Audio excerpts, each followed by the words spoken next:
ठाकरे बंधुओं के संयुक्त तिरंगा मोर्चे को लेकर महाराष्ट्र की राजनीति गर्मा गई है। भाजपा विधायक परिणय फुके ने उद्धव और राज ठाकरे पर तीखा हमला बोला। उन्होंने कहा कि ठाकरे अपने विधायक, सांसद और पार्टी संगठन को संभाल नहीं पा रहे हैं, इसलिए कभी प्रभु श्री राम का सहारा लेते हैं तो कभी तिरंगा यात्रा निकालते हैं और कभी देवेंद्र फडणवीस तो कभी शरद पवार के पास जाते हैं। फुके ने इसे अपनी राजनीति बचाने की कोशिश बताया। कुठेतरी त्यांच्या पक्षाचे खासदार ते सांभाळू शकत नाही, त्यांच्या पक्षाचे आमदार ते सांभाळू शकत नाही, त्यांच्या पक्षाचे जिल्हा प्रमुख, जिल्हा अध्यक्ष ते सांभाळू शकत नाही आणि ते आता कोणत्या ना कोणत्या छत्रछायाच्या खाली येऊन ते स्वतःचा पक्ष आणि स्वतःची संघटना आणि स्वतःचं घर वाचवण्याचा ते प्रयत्न करतात आहे ते। आणि म्हणून या प्रकारचे सगळे कधी प्रभू श्रीरामांच्या चरणी जातात, कधी तिरंगा यात्रा काढतात, तर कधी फडणवीस साहेबांच्या चरणी जातात, तर कधी पवार साहेबांच्या चरणी जातात आणि म्हणून हे त्यांचा सगळा केविलवाना प्रयत्न सुरू है। राज ठाकरे द्वारा शरद पवार और प्रधानमंत्री नरेंद्र मोदी की मुलाकात पर की गई टिप्पणी का भाजपा विधायक परिणय फुके ने जवाब दिया। उन्होंने कहा कि लोकतंत्र में सत्ता पक्ष और विपक्ष के नेताओं के बीच मुलाकात होना सामान्य परंपरा है। फुके ने कहा कि राज ठाकरे कभी किसी सदन के सदस्य नहीं रहे, इसलिए उन्हें संसदीय परंपराओं की जानकारी नहीं है। उन्होंने कहा कि यदि शरद पवार प्रधानमंत्री से मिलते हैं तो उद्धव ठाकरे भी मुख्यमंत्री देवेंद्र फडणवीस से मिलते हैं, इसमें गलत क्या है।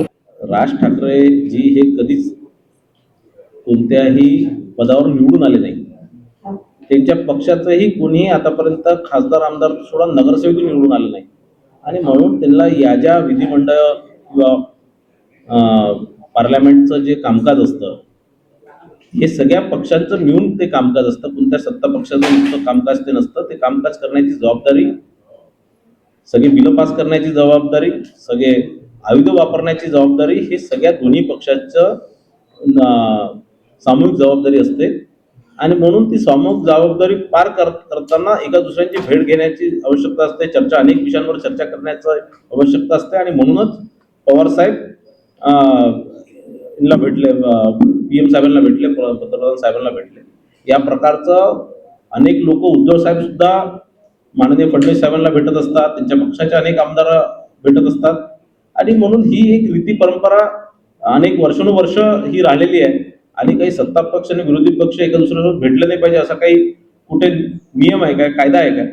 तर मला असं वाटतं राज ठाकरेजींचं कधीच कोणी निवडून आला नाही, म्हणून त्यांना या सगळ्या विधिमंडळाचा कामकाज किंवा पार्लमेंटच्या कामकाजाबद्दल त्यांना माहिती नाही। भाजपा विधायक परिणय फुके ने शिवसेना प्रमुख और पूर्व मुख्यमंत्री उद्धव ठाकरे पर भी निशाना साधा।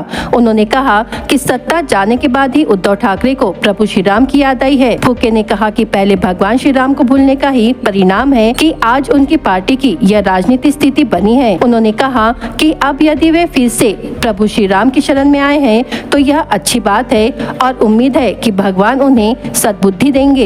माजी मुख्यमंत्री हे माजी झाल्यापासून त्यांना प्रभू श्रीराम आठवले आणि म्हणून त्यांचा फार फार आभार आणि त्यांची ही गत, त्यांनी ते प्रभू श्रीरामांना विसरले होते म्हणून त्यांची ही गत झाली, त्यांच्या पक्षाची ही गत झाली। आता ते परत प्रभू श्रीरामांच्या चरणी आले म्हणून त्यांना मला वाटतं की प्रभू श्रीराम सुबुद्धी देऊन त्यांना आशीर्वाद देऊ। दिल्ली के जंतर मंतर पर चल रहे आंदोलन को लेकर भाजपा विधायक परिणय फुके ने युवाओं से अपील की है कि वे सोशल मीडिया पर फैलाए जा रहे प्रोपोगेंडा और फेक नैरेटिव से सावधान रहे। उन्होंने आरोप लगाया कि नई शिक्षा नीति का विरोध कुछ विदेशी ताकतें, वामपंथी संगठन और अर्बन नक्सल विचारधारा से जुड़े लोग कर रहे हैं। फुके ने कहा कि युवाओं को ऐसे भ्रम फैलाने वाले अभियानों से दूर रहकर देश की प्रगति और नई शिक्षा व्यवस्था का समर्थन करना चाहिए। मुद्दाम कंटिन्यू रील दाखवून सामान्य लोकांचे आणि विशेष करून युवकांचे मन भ्रमित करण्याचं काम या माध्यमातून हे लोक करतात आहे। माझा आपल्या सगळ्या चॅनलच्या माध्यमातून आपल्या देशातील देशप्रेमी युवकांना विनंती आहे की या प्रकारच्या जो फेक नेरेटिव्ह आहे, जो प्रोपोगंडा आहे, त्याच्या बळी न पडता या सगळ्याच्याकडे आपण दुर्लक्ष केलं पाहिजे। हा देश राहणार तर आपण राहू, हा देश राहणार तर आपलं सगळ्या परीक्षावर आपलं नियंत्रण राहणार, हा देश राहणार तर आपलं शिक्षण पद्धती ही आपल्या देशा अनुरूप राहणार। आणि मला असं वाटतं हे जे विदेशी ताकद आहेत, हे जे अनेक जे या देशात राहून जे या देशाच्या विरोधात षडयंत्र करणाऱ्या ज्या संघटना आहेत, ज्या अनेक काही धर्म संघटना आहे, काही जाती संघटना आहे, काही या ज्या लोक या प्रकारचे जे अर्बन नक्षल्स आहेत, या प्रकारचे जे डावे विचारसरणीचे लोक आहेत हे मुद्दामून, कारण ज्या प्रकारे आता धर्मेंद्र प्रधानजीने अनेक वर्षापासून जी घिशीपट्टी जी एज्युकेशन पॉलिसी होती, जे सिस्टीम होती, जे सिलेबस होतं ते बदलून आपल्या स्वदेशी शिक्षण पद्धती राबवण्याचा एक महत्त्वपूर्ण ऐतिहासिक निर्णय त्यांनी घेतलेला आहे. ते राबवत आहे NEP च्या माध्यमातून, आणि म्हणून त्याच्या विरोधात हे सगळं गदारोळ सुरू आहे.